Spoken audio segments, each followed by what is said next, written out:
money and I just want to fit in. He goes, but you seem like you're intelligent. Why don't you use your brain's natural abilities? I go, well, listen, based on my education and based on what the teachers have very well in life. And I left high school in grade 11 thinking that I'm not worthy enough, I'm not smart enough, I'm not good enough. And this one man, in 1 minute, in one meeting, changed my life. Because he asked me, what goals do you have? And I said, what do you mean, what goals do I have? I said, I want to go out this weekend to the bar. I want to have some good food. I want to find a nice young lady, maybe hook up with. And he says, no, but what are your bigger goals? And I didn't have any. So he actually sent me home.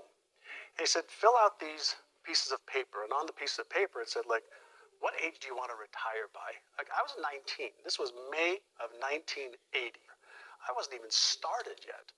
They said, just fill out these papers. I said, I want to retire by the time I'm 45 with $3 million. I want to have a Mercedes. I want to have a house. I want to travel the world. I want to have a great lifestyle.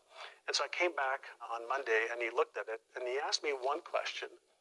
And that question transformed my life. And he said, are you interested in achieving these goals?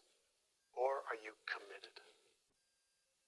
And I stopped, and I looked at him. He was standing up. I was sitting at my desk there at his office.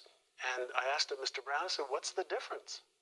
And he said, if you're interested, you'll do what's convenient.